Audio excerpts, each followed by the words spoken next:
You know, I was thinking about the concept of focus the other day. We live in a world that is constantly tugging at our sleeves, don't we? The phone rings, the email dings, the breaking news flashes across the screen. It's easy to drift. And let me tell you, drifting is a tragedy. Drifting never led anyone to the top of the mountain. Drifting only leads to the bottom. But here is the good news. Focus isn't a mystical talent reserved for the chosen few. It's a habit. It's a decision. It is the set of the sail. I read a study recently about something called attention residue. Fancy term, isn't it? It basically says that every time you switch tasks, part of your brain is left behind on the old task. You're not really here, and you're not really there. You're scattered. So I asked myself, Jim, what if you just stopped drifting for 3 days? Not a lifetime, just 3 days. What would happen if you treated your attention like your money, investing it, not wasting it? Well, let me share with you the 5 simple disciplines that changed the game for me. First, I had to learn the art of the evening design. You see, you cannot start the day until you have it finished on paper. Productivity experts call this reducing decision fatigue.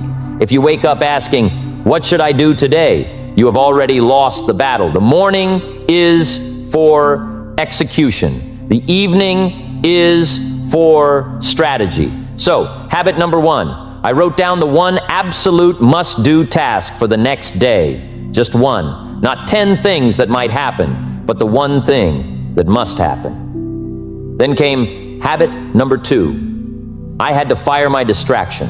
I looked at my phone, that marvelous, terrible little machine, and I put it in another room. Out of sight, out of mind. There is a psychological concept called stimulus control. It says our environment shapes our behavior more than our willpower does. If the cookie isn't on the counter, you won't eat it. If the phone isn't on the desk, you won't check it. Simple, isn't it? But remember, what is easy to do is also easy not to do. Now, once the stage was set, I needed a rhythm to dance to. Enter habit number 3, the timer. I employed a little strategy the experts call the Pomodoro technique. It sounds fancy, but it's just common sense.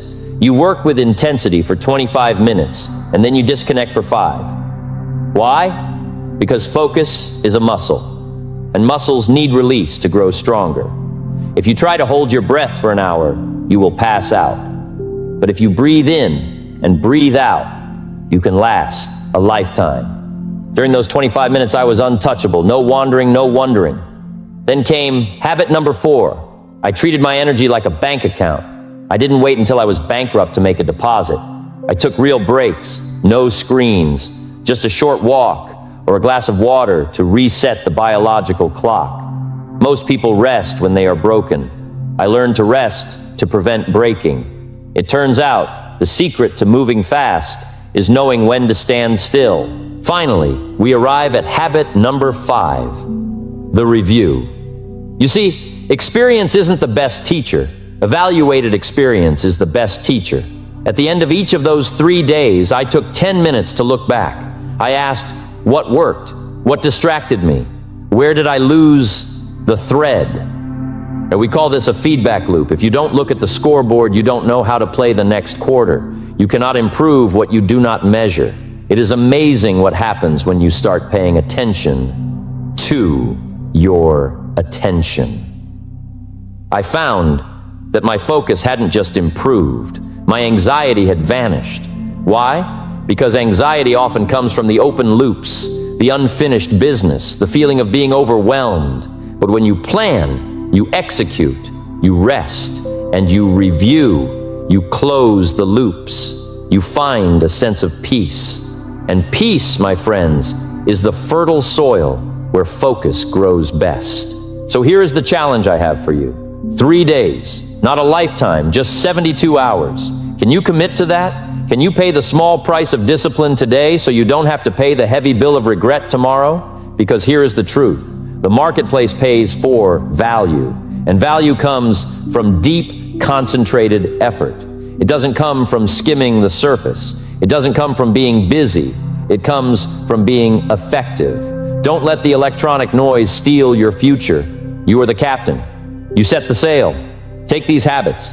Plan your night. Clear your space. Time your work. Rest your mind. And review your day. If you do this, you won't just find your focus. You might just find yourself. And let me tell you, that is a discovery worth making. Let's get to work.